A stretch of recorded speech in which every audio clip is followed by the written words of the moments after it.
Sa unang laban ng serie na ito, EP Bren and Echo, dalawang world champions. And yung debut game ni Yawi, ano ang magiging solusyon? Alam mo, bago tayo nag-start ng laban na to, pinag-usapan natin na parang expect na natin yung game na parang same nung kanina na low ang turnaround ng kills. Yeah. So this is going to be an exciting one, probably a long one. Pero ang pinaka-importante dito is kung sino nga ba ang unang makakalamang in terms of the jungle. Abangan to pero nakikita natin yung mga heroes talaga na usually na ginagamit dito ni Super Marco. Claude, Beatrix, and this carry. And may mga pokes na ginagawa. Alam mo sa match-up ng ganyan, medyo namang talaga ang isang Ixia, no? Mataas talaga yung poke ability niya. And at the same time, bumabalik lang kasi talaga yung buhay niya kapag kumokonekta yung passive or kapag nakaka-3 hits siya. So, right at this moment, ang job lang naman ni Super Marco with the Claude is tiis lang. Alam niya yung timers ng Claude. And kung titignan mo kayo mga heroes na meron siya, puro marksman that can stand alone. Yung hindi mo kailangan hindi mo kailangan tambayan rather, kailangan mo lang dalawan ng paunti-unti. Tsaka ang ganda rin kasi ng addition ng basic common emblem, no? Right after nung naging pagbabago, 'di ba? May hybrid regeneration na rin kasi sa HP tsaka sa mana. So hindi mo na kailangan masyadong intindihin. Hindi mo na kailangan mag-demon boots, 'di ba? Kasi may mana kagad Pero delikado yata sa may bottom lane. Ito na yung sinasabi natin, guys. Since these are the teams na world champions, tingnan nyo naman, nagkakakitaan lang. Tapos sa tamang ambalang pagdating dun sa mga skills nila, pero magandang poke para sa side ng Echo. Kaya alis na lang muna dito actually hindi alis si Ogwen. Mag-stay lang siya dahil mag-spawn na rin ang Turtle. Hi, hello lang yung ginagawa nila dito. Pero half-health kasi si Ogwen. So yun yung medyo isipin ng AP Bren rito. Sinusunog, dadamba dito, and penalty zone. Gagamitin na nga dito ang penalty zone. Nasama pa ng reward manipulation. Tapos si Kyle TC, merong heavy spin para kay Carl TC. First blood para dito kay Sanji. At makadediretso pa nga ang Echo at buhay pa si Sanji, by the way. Yeah. Gustong i-reset dito ni Ogwen yung Turtle, pero nandito rin naman si Yawi para kuhanin. Wow. Pero Carl TC pa rin ang makakasecure. Tinitigan ni Yawi dun and ang ganda ng nakakap. Kaya lang hindi na nakap dun si Ogwen dahil nga dun sa immunity na meron siya with that, yung blessing na kanyang passive. Pero magandang simula to para sa Echo. Tsaka insurance na rin yun para kay Carl na kahit pa wala nang retribution holder ang AP Bren, nandun pa din yung mga members. So may chance pa din na makuha ng mga members. So getting that Minoan Fury down, parang amplifies lang yung kakayahan nila na kunin yung first turtle. Retribution will be used at mapupunta nga sa AP Bren. Pero grabe naman, wala talagang magdadalawang isip na gumamit ng mga skills as a few.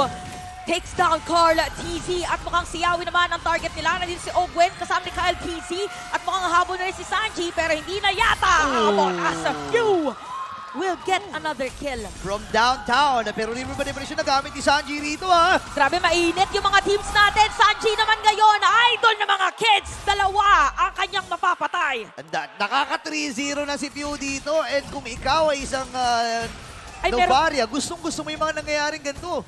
Di ba, nagamit na rin yung heavy spin, It all happened because of pinersa nila yung Echo na kunin yung Turtle. Gumastos kayo ng resources para dito. Inorasan nila yung Minoan's Fury ni Yawi nung nakita nilang, okay, nandito pa rin, hawak pa din natin, take the kill. Wala pa tong resources para makatakas. Even the flicker has been burned. Kanina nung Turtle take, alam ng AP Bren yun. Ogwen knows it. Alam niya yung timers ng Minotaur. Ginagamit niya rin yan Oo nga Tsaka ang hirap din kasi pag meron kang Novaria, di naman.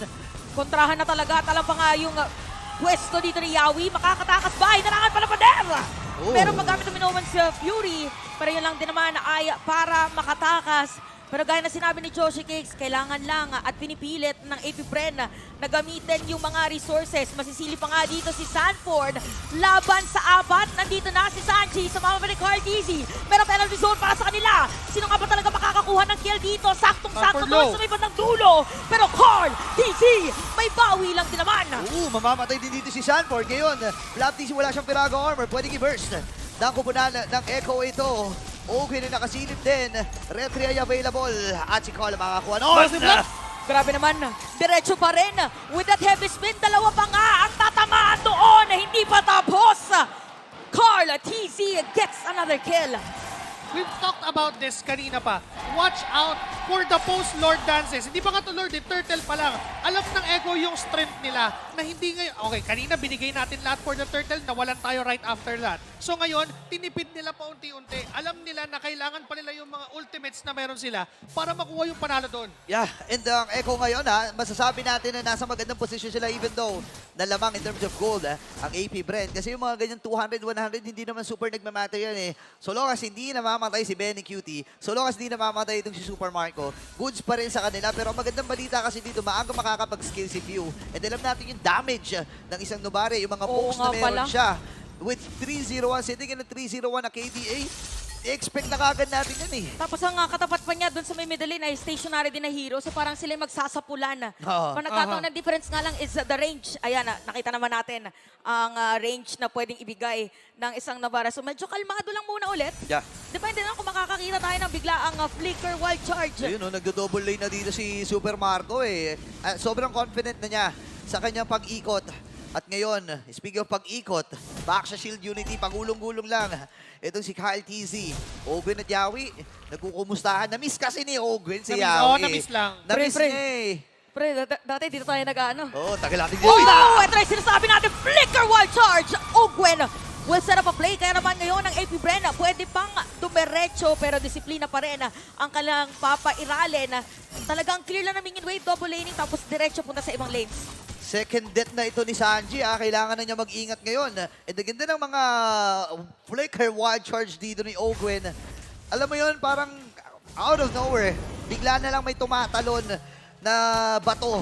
No? At babanggain ka bigla. Ngayon, Carteezy, Sanford and Flap ay narito na rin. View to the rescue. Bilis ng pagpasok dito ng AP Bren. Ogwen ay nakasilip na rin. Ngayon, dadamba. Ang plano nila ay basagin yung Piraga. Mawala ng Piraga armor dito si Flap TC. Kaya na maginamit na Boom! ang kanyang reward manipulation. Meron pa flicker para kay Sanford. Pero si Ogwen dito ay magkakaroon lang ng power of nature. Mapupunta naman ngayon kay Kyle TC yung pagong. Tapos si Ogwen magiging target dito na Echo. Killing spree na para kay Kyle TC. Sanford, hinahabol si Kyle TC. Flap TC nandito na rin. Aray! Pero Echo, tatlo ang players dito. Pero diretso pa rin. Meron pang heavy spin para dito kay Carl. It's gonna be a shutdown versus Few. Grabe yung skill management. Ladies and gentlemen, nakikita natin kung bakit world champions ang dalawang kupunan na ito. Flap TC, penalty zone. In 1v2 Ni 1v3, nakaabang pa dito si Yawi. Ginamit ang last insanity. Makakatakas nga ba? Ah! May flicker pa! Sakto, meron din Tori na makukuha dun sa baba. Wow, iba yung hero ngayon na gamit ni Yawi. Sabi nila, hindi imposible na maging explosive pag Minotaur. Stamp lang ang gagamitin ko plus flicker. Okay na. Boss, mukha din kasing Chu. Mukha rin eh. Pero Jumit kundo flicker eh. Jumit Kundo. Gagawa din ng play. Ay, pero may play din or may bawi. Ito yung trades na sinasabi din sa mga ibang games ni Joshi Cakes. Meron namang trade ang AP Bren doon sa may taas. So, eto na naman, 700 gold lead. Pag mga ganito, pantay pa yan eh. Pantay yan. Actually, mataas na nga yung kill score dito eh. 8 minutes, tapos 6-5 yung score. Di ba, Joshi? Parang you would see and you would know yung idea na itong dalawang to, naglalaban talaga sa top 1 and 2. Doon sa mga stats natin, sa mga leaderboards natin. Kasi when it comes to Turtles, that's 2-1, palitan lang din. Sa Lord, magkakatalo lahat-lahat. Yeah. Kasi magbabago na yung magbabago na yung dulot, kumbaga, yung benepisyo mula doon sa objective na yon. Getting that Lord na 20 seconds bago mag-respawn, alam mo yung pwesto agad ni Yawi, Ganda. Pre the Lord, andyan agad siya sa pixel bush na yan, maaari silang pumanish ng even Few. And pag nakuha si Few, ang laking kawalan for AP Bren. Nakaabang kagad siya. And hindi ako magtataka eh kung bakit world class talaga ang galawan ng AP Bren at Echo. No, nagkaroon na nga ng discussion na ito na ba yung Grand Finals preview. Di ba? Nung unang pagharap nila. At ang nagwagi doon ay ang Echo. Pero again, AP Bren, andun sila sa punto na kailangan nilang paduguin ang Echo. Dalawang sunod na talo para sa Echo at kailangan nilang humabol. Sumisigaw ang madla, sumisigaw ang mga fans. Yawi inaba, Yawi inaba. At ngayon, nandito na si Yawi. Na nagpapanggap ngayon na damo. Oo. Dahil nung nagsasalita kayong dalawa, nandun siya. Natapos si Burrito magsalita, nandun pa rin siya. Nandun pa rin. So ngayon, napaka-importante again ng positioning and patience. Kaya din natin reiterate, ganun din ang ginagawa ng AP Bren with Ogwen. So this is gonna be a long dance.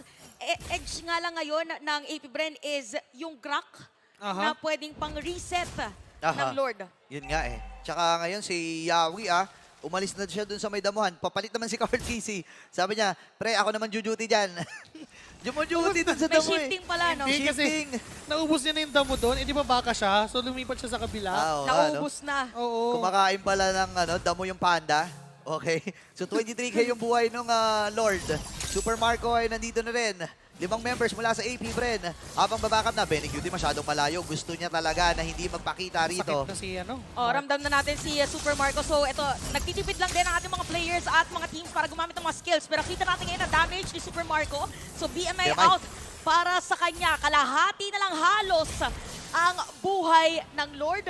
Again, pwedeng ma-reset. Pwedeng ma-reset at nandito lang. Ayan na, na-reset. Ayan na. Siya mismo yung bumitaw. Well, maganda rin naman kasi talaga yung position ng Echo doon sa pagkakataon na yun. One mistake from AP Bren, pwede silang bigyan agad-agad. Kaya notice yung pwesto ni Few lagi. Yeah. Nandun lang siya sa mid lane. Kapag may darating na minion, sige, akin, nag-clear ko. Farm ko pa rin naman yan. And hindi siya lumalampas dyan sa ano na yan sa area na yan. Boss, mag-3 minuto na silang sumasayaw dito Oo nga eh. Isama niya na yung kaninang nag-boost Ni-reset. check. Simula nung pumesto si Yawi. Kasi sabi naman talaga natin, for these teams, knowing na sila ay nasa top, ay talagang expected na high caliber of ML ang ating makikita.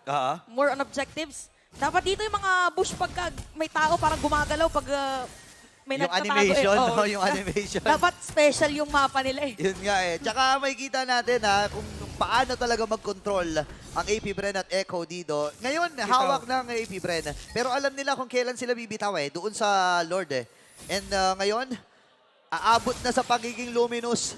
Kumakati na yung ulo, pero na! Sa may middle lane, si View ang kanilang target. Sakto sa kamay dito ni Yawi at sumama pa si Owen yata ay makukuha pa nila. Habang si Carl TZ, makukuha dito si Kyle TZ. Sakto, pwesto dito sa may bandang Lord. Habang si Sanford ay mag-clear muna ng minion wave sa may bottom lane. AP Bren ay hindi atras. Kyle TZ magpapagulong-gulong lang. At mukhang panibagong reset or panibagong sayaw na naman ang ating makikita. Yun nga. May kalmahan bang gagawin? Hindi, inahampas ba yung Lord? Hindi nila inahampas. Hinahayaan lang nila doon. Black TC, basag yung Peraga armor Oh, sakto! Penalty zone! Tapos merong wild charge. Nagkapalitan lang ng mga set ang ating mga teams dito. Pero mawawala mga Benny Cutie ang kanilang target or Benny Cutie makakakuha ng kill. Habang Echo unti-unting iikot. Pero sabi ni Few, buhay na ako. Pwede nila magbigay daw ng skill. Pero Carl TZ ang target. Benny Cutie with a kill. Super Marco gagamitin ang Blazing Duet. BMI out! At patay din sa kamay dito ni Carl TZ. 4 players down sa side ng AP Bren. Ladies and gentlemen, Echo Express activated! Oh my! Yung ginawa ni Benny, yung flicker niya kay Few, Oo! parang hindi siya natakot eh. Onti na yung buhay niya, almost half health. Nung pinoke siya ni Few, pinikeran niya, papasok, tapos pinatay niya. Grabe yung tapang dito. Hindi naman tatawagin bagyo yun. Alam mo naman pag bagyo, pasugod lang eh. Sugod lang ng sugod yan, Carl TZ.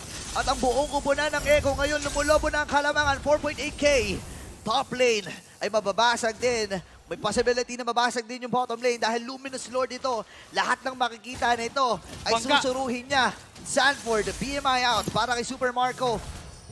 Inhibitors na lang sa pangatlo ang natitira para sa AP Bren. Labanan na lang talaga to ng depensa. Magandang Astral Echo para malaman kung nasa mga players dito ng Echo. Basag ba? Hindi. Unti-unting madedepensahan. Nagdepensahan na nga ng AP Bren ang Lord dun sa may bottom lane. Pero masakit ang damage dito kay Yawi. Per minion wave sa top lane and even middle lane ay nakaangat para sa side ng Echo.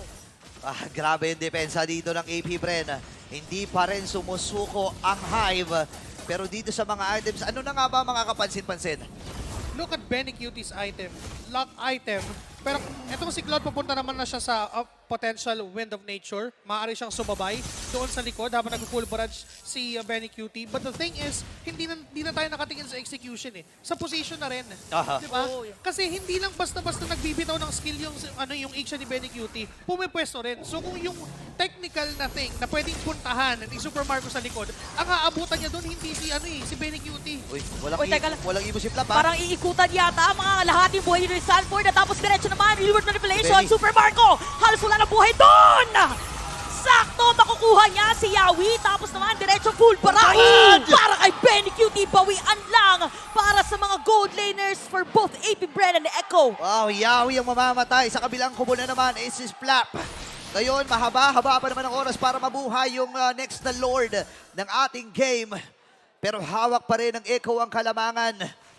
46K para sa buong kupunan ng mga Orcas.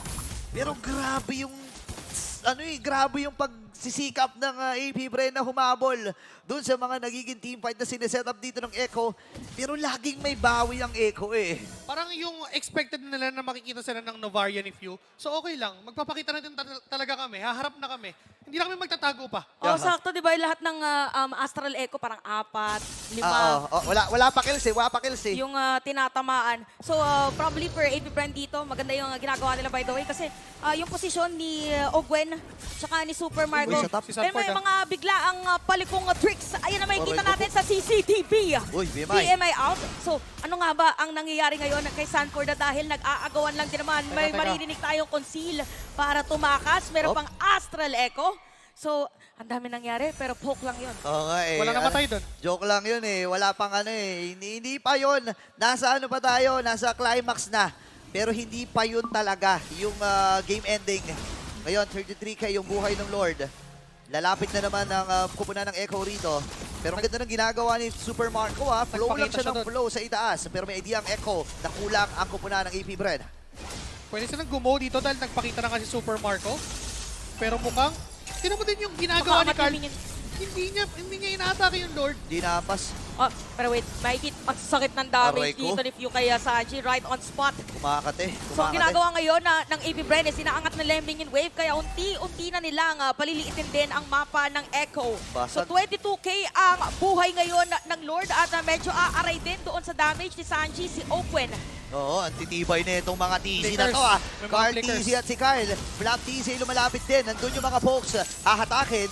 Yung Lord ay narito pa. Penalty zone. I-reset ba nila? Hindi. Super Marco ay nandun sa likod. Kinakapitan pa rin, wala talagang pipindot. Ginamit yung full barrage dito ni Benny Cutie. Pero Carl DC makakakuha ng Lord. Diretso dito Blazing Duet para kay Super Marco. Pero mapapatay pa rin sa kamay dito ni Yawi. At diretso, Ayun na. tatakbo ang mga Orca. Mawalan pa nga dito na immortality si Black TC. Ito si Ogwen, masasama rin nila. Oh! 3-man na 4! Make it 4! Double kill para kay Benny Cutie. Lord ay hawak nila. Si Kyle ay kakapit, humahabol. Pero si Carl TC, makikita siya, makikipagtitigan. Sino ba pinakamatibay na TC sa atin, men? Ando na yung mga TV parties. At matagal-tagal pa yung death timer. At wala nang depensa para sa AP Bren dahil Echo ang magwawagi sa Game 1. This winning moment is brought to you by our official sponsor, FWD Life Insurance.